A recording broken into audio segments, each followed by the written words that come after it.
Hai, balik lagi di YouTube channel aku. Jadi di video kali ini aku mau sharing tentang kesesuaian standar usaha di apotik. Biasanya penilaiannya itu untuk apotik baru itu dilakukan oleh perwakilan Dinas Kesehatan, PTSP, sama BPOM. Berikut aku uraikan penilaian apa aja masuk di kriteria kesesuaian usaha apotik. Referensi yang aku pakai itu dari Permenkes nomor 14 tahun 2021 di nomor 47721 tentang perdagangan eceran barang dan obat farmasi untuk manusia di apotik, itu di halaman 50. Nah, untuk bagian 1 dalam persyaratannya itu dari lokasinya, lokasi apotik yang akan kita dirikan itu. Yang pertama itu dari lokasi usaha apotiknya. Nah, yang pertama itu yang harus diperhatikan adalah apoteknya itu tidak boleh berada di dalam rumah sakit. Lalu yang kedua itu harus memenuhi persyaratan kesehatan lingkungan dari wilayah kota atau kabupaten setempat. Makanya kita sebelum ke PTSP itu harus ke Dinas Lingkungan Hidup atau SPPL, dapat nanti sertifikat SPPL-nya untuk persyaratan surat izin apotik. Lalu yang ketiga itu apotiknya mudah diakses oleh masyarakat setempat. Yang kedua itu ada bangunan. Nah, untuk bangunannya ini ada yang permanen, lalu dia harus memperhatikan fungsi juga dari bangunannya. Nanti teman-teman bisa lihat lebih detailnya, aku lampirin fotonya. Lalu yang ketiga itu harus dalam kondisi terpelihara dan berfungsi dengan baik dari bangunannya. Kemudian di bagian 3 itu ada sarana prasarana. Untuk yang prasarana pertama itu sumber air bersih dan sanitasi. Persyaratannya itu sumber air bersihnya tersedia. Nah, ini itu bakal ditanya nanti sumber airnya dari Hitachi atau dari sumur. Kemudian untuk sanitasinya tersedia tempat sampah yang memenuhi persyaratan. Nah, maksud memenuhi persyaratan di sini tempat sampahnya harus yang tempat sampah tertutup. Itu kalau misalkan kita punya 2 ruangan, misalkan ruangan pertama itu untuk obat-obat OTC, lalu yang di bagian belakang itu untuk obat golongan keras. Nah, itu harus di ruangan obat golongan keras harus ada tempat sampah, lalu di OTC-nya juga harus ada tempat sampah, dan itu harus yang tempat sampah tertutup. Yang kedua itu ada instalasi listrik. Nah, nanti untuk instalasi listrik ini selain yang dari PLN, kita juga harus menyediakan genset atau generator. Tujuan generator ini untuk sediaan khusus seperti kayak vaksin atau supositoria yang memerlukan suhu pendingin khusus. Jadi kalau misalkan nanti tiba-tiba listrik dari PLN-nya mati, otomatis ada gensetnya untuk sementara dalam menjaga kestabilan dari sediaan farmasi tersebut. Yang ketiga ada instalasi sirkulasi udara. Yang keempat itu ada penerangan. Yang penerangan ini pokoknya cukup untuk menjamin kegiatan selama pelayanan, misalkan kayak ngeracik resep, pokoknya kegiatan pelayanan selama di apotik. Lalu yang kelima itu ada pencegahan dan penanggulangan kebakaran. Nah, ini persyaratannya, nama alatnya itu APAR, alat pemadam api ringan. Untuk APAR ini misalkan kalau di apotik aku kan ada 2 bagian. Yang pertama OTC sama yang obat racik sama obat keras. Nah, itu harus berarti punya 2 APAR. Jadi APARnya satu untuk ruangan yang OTC, satunya untuk ruangan peracikan. Untuk APAR ini itu sambil dicek juga expired date-nya. Nah, kalau misalkan nanti udah expired berarti kalian harus isi ulang lagi APAR-nya, karena bakal dicek juga sama dinkesnya expired date-nya. Lalu yang keenam itu ada sistem komunikasi. Nah, ini dalam bentuk bisa telepon kabel, seluler, radio, pokoknya komunikasi lainnya. Nah, kalau misalkan apotek belum bisa menyediakan telepon kabel khusus apotik, itu bisa pakai telepon seluler aja, nggak apa-apa. Yang ketujuh itu ada papan nama apotik. Nah, di papan nama ini minimal yang tertera itu nama apotik, nomor izin apotik, sama alamat apotik. Lalu yang ke-8 ada papan nama praktek apoteker. Minimal itu harus ada nama apoteker, nomor surat izin praktek apoteker atau SIPA, dan jadwal praktek apotekernya. Nah, untuk apotek baru yang belum keluar surat izin apotek dan surat izin praktek apotekernya, itu bisa bisa buat formatnya dulu di Word atau di manalah, nanti tinggal waktu survei di print, terus tinggal ditunjukin ke mereka bahwa formatnya kayak gini gitu sebelum dicetak, sambil nunggu keluar nanti SIPA sama SIA-nya. Lalu kita masuk ke bagian ruang apotik. Yang pertama itu ada ruang pendaftaran atau penerimaan resep. Kalau misalkan di apotiknya masih belum bisa menyediakan ruangan yang bersekat-sekat, itu ditaruh kayak penunjuk, misalkan di bagian estalasenya, di bagian sini tuh ruang pendaftaran atau penerimaan resep. Terus nanti di bagian 11. Lalu yang kedua itu ada ruang pelayanan resep dan peracikan. Nah, ruang resep dan peracikan ini itu biasanya di bagian belakang dari obat-obat OTC. Itu biasanya di bagian ruang yang penyimpanan obat-obat keras. Untuk ruangan ini, kalau memang masih belum bisa menyediakan ruang khusus juga, itu bisa dikasih sekat. Sekatnya bisa dalam bentuk kayu, bisa dalam bentuk tirai, atau bisa dalam bentuk estalasenya juga sebagai sekat, nggak apa-apa. Yang penting dalam pengerjaannya itu harus terpisah dari bagian administrasi. Yang ketiga itu ada ruang penyerahan dan pemberian informasi sediaan farmasi, alat kesehatan, dan BMHP. Sama, bisa misalkan belum ada ruangannya, itu bisa dikasih kayak penanda gitu di bagian estalasenya, atau ditulis berarti ruang penyerahan dan pemberian informasi. Dan di peraturannya juga ruang penyerahan dapat digabungkan dengan ruang penerimaan resep selama dapat digunakan sesuai fungsi masing-masing. Jadi untuk ruangan penyerahan resep dan penerimaan resep bisa digabung jadi satu.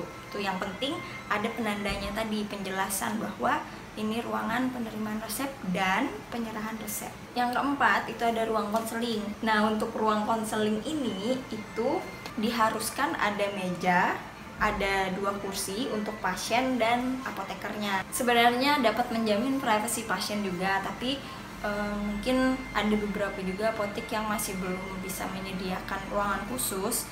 Yang penting adalah adanya komunikasi 2 arah antara pasien sama apotekernya dalam penjelasan obat. Lalu yang kelima ada ruang penyimpanan. Nah, untuk ruang penyimpanan ini dia bisa estalase, bisa lemari, bisa gudang. Jadi nggak mesti yang harus ruang penyimpanan yang kayak gudang gitu, nggak. Jadi ruang penyimpanan obat lah, bisa nanti obat OTC atau obat narkotik, psikotropik, sama obat keras, atau penyimpanan obat yang memerlukan suhu khusus. Yang keenam, ruang penyimpanan dokumen administrasi dan data. Yang ini bebas aja. Selanjutnya kita masuk ke peralatan apotik. Yang pertama itu peralatan pada ruang penerimaan resep, sekurang-kurangnya harus ada meja dan kursi sama komputer atau laptop. Lalu yang kedua, peralatan pada ruang pelayanan resep dan peracikan, sekurang-kurangnya yang pertama itu harus ada timbangan obat berupa timbangan analog atau timbangan digital yang sudah dikalibrasi. Selanjutnya ada meja peracikan. Meja peracikannya bebas, pokoknya sesuai kebutuhan. Nah, untuk di meja peracikan ini itu nggak boleh ada alat selain alat-alat untuk peracikannya. Lalu selanjutnya harus ada wastafel untuk cuci tangan, sebelum dan setelah peracikan obat. Kemudian ada referensi dan literatur perundang-undangan dalam bidang farmasi, baik hard copy maupun soft copy. Misalkan kalau yang dari hard copy-nya itu harus di print kemudian dijilid. Pertama, Permenkes nomor 9 tahun 2017 tentang apotik, lalu Permenkes nomor 73 tahun 2016 tentang standar pelayanan kefarmasian di apotik. Kemudian yang terbaru Permenkes nomor 14 tahun 2021 tentang standar kegiatan usaha dan produk pada penyelenggaraan perizinan berusaha berbasis resiko sektor kesehatan. Selanjutnya itu ada peralatan peracikan. Peralatan peracikan itu kayak mortar stamper. Selanjutnya itu ada air untuk pengencer atau purified water atau aquades. Ini biasanya digunakan kalau misalkan kita mau menambahkan air pada sediaan sirup kering. Kan biasanya di brosurnya itu ada ditulis misalkan ditambahkan 50 ml. Nah, misalkan nanti ada pasien yang nggak tahu seberapa banyak 50 mili atau dia nggak punya alat untuk mengukur sebanyak 50 mili, jadi di apoteknya yang menambahkan airnya, makanya perlu gelas ukur. Untuk purified water juga itu bisa kita gunakan air rebus atau misalkan air galon untuk air minum pokoknya. Lalu selanjutnya itu ada sendok obat, ada bahan pengemas dan pembungkus obat, ada termometer ruangan, belangko salinan resep, etiket dan label obat, sama pendingin ruangan atau air conditioner. Sekarang masuk ke peralatan pada ruang konseling. Itu sekurang-kurangnya harus ada meja dan kursi, buku referensi, itu ada buku standar, buku standarnya kayak ISO, MIMS, terus kumpulan peraturan perundang-undangan tadi juga bisa dibawa, karena di bagian lampiran perundang-undangan itu ada form untuk konseling. Selanjutnya ada leaflet, kemudian poster. Biasanya leaflet sama poster nih yang dibagikan sama sales-sales atau distributor. Kemudian ada alat bantu konseling, jadi misalkan pasiennya nebus obat insulin, jadi harus ada alatnya, kita jelaskan ke pasien. Kemudian tempat untuk mendisplay informasi obat, lalu formulir dan dokumen pelayanan kefarmasian, itu ada PIO, formulir pelayanan informasi obat, formulir pelayanan konseling, formulir catatan pengobatan pasien, formulir monitoring efek samping obat atau MESO, kemudian terakhir formulir pelayanan kefarmasian di rumah atau home pharmacy care. Nah, semua dokumen pelayanan kefarmasian ini itu ada di Permenkes nomor 73 tahun 2016 tentang standar pelayanan kefarmasian di apotik. Selanjutnya itu ada peralatan pada ruang penyimpanan sediaan farmasi.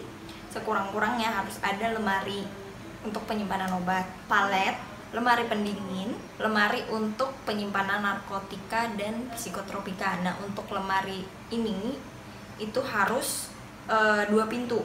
2 pintu maksudnya bukan yang 2 pintu buka gini ya, tapi 2 pintu misalkan ini kotak lemari, jadi 2 pintunya, 1 pintu di dalam, 1 lagi dilapis di depannya, jadi 2 pintu. Jadi misalkan kebuka 1, masih ada pintu lagi, nanti jadinya 2 pintu kayak gini gitu. Nanti aku lampirin fotonya di sini. Kemudian ada lemari penyimpanan obat khusus, itu misalkan kayak obat supositoria, pokoknya obat insulin yang perlu pendingin, atau kalau misalkan apoteknya menyediakan vaksin, berarti juga harus punya ruangan harus punya lemari penyimpanan obat khusus vaksin. Selanjutnya ada pendingin ruangan atau AC. Jadi kalau misalkan ruangannya kayak di apotek aku dibagi 2, ruangan OTC sama ruangan peracikan dan obat keras, berarti AC-nya harus 2.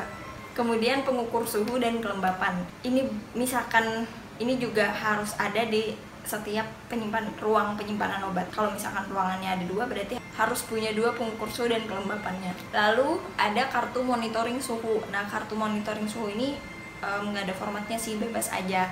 Jadi kalau mau kalian bikin aja di Excel. Terus misalkan bulan, jadi samping sininya bulan, nanti di atasnya ini tanggal gitu. Jadi nanti tinggal tulis suhunya berapa gitu tiap hari, misalkan pada tahun 2021 gitu.